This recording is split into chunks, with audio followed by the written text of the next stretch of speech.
Quelle est la position des pays qui ne sont pas dans l'OTAN ? Comment se défendre ? Cette question, l'Autriche se la pose avec insistance depuis quelques jours. Ce matin-là, dans la banlieue de Vienne, la ministre de la Défense inaugure le chantier d'un futur centre de recrutement des armées. Nous sommes actuellement à 2,71 milliards d'euros par an. C'est pour l'Autriche le budget de la défense historiquement le plus élevé.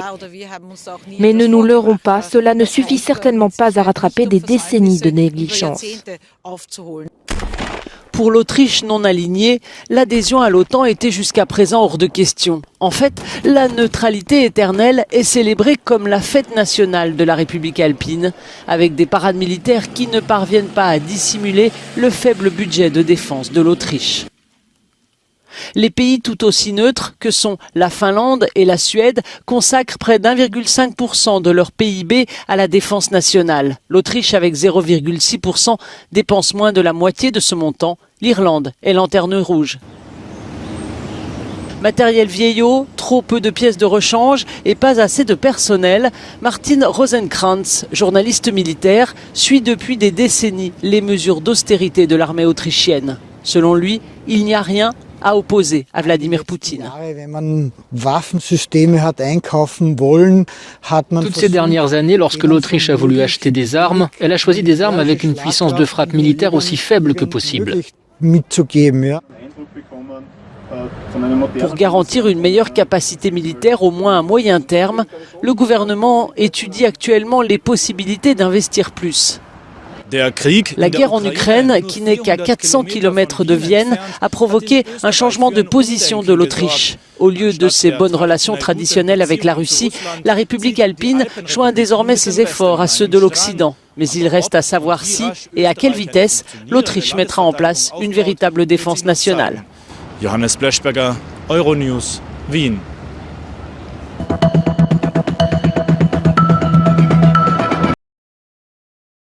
Sixième jour de guerre en Ukraine et la Russie qui poursuit ses bombardements. Ici, c'est la tour de télévision à Kiev qui a été prise pour cible ce mardi après-midi.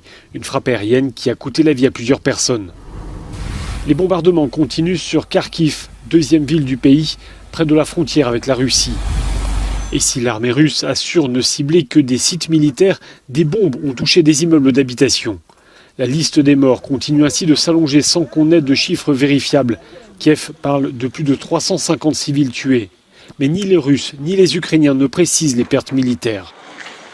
Le convoi de blindés russes qui fait route vers la capitale Kiev semble avoir ralenti. C'est du moins l'avis d'un responsable militaire américain qui évoque d'éventuels problèmes logistiques et d'approvisionnement. Dans la capitale ukrainienne en tout cas, ceux qui sont restés se préparent comme ils peuvent à l'arrivée des troupes russes. Dans le sud de l'Ukraine, les forces russes assurent contrôler désormais tout le littoral de la mer d'Azov, faisant la jonction entre la péninsule de Crimée et la province séparatiste de Donetsk. Un nouveau round de discussion entre représentants russes et ukrainiens pourrait avoir lieu ce mercredi, à en croire des médias russes. Des discussions qui pourraient avoir lieu cette fois à la frontière entre la Pologne et le Bélarus.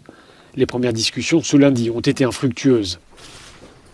À noter ce mercredi matin une réunion à Vienne en Autriche au siège de l'AIEA, l'Agence internationale de l'énergie atomique. Une réunion consacrée aux installations nucléaires en Ukraine. Les experts s'inquiètent notamment de l'état des déchets nucléaires sur le site de Tchernobyl, désormais aux mains des Russes.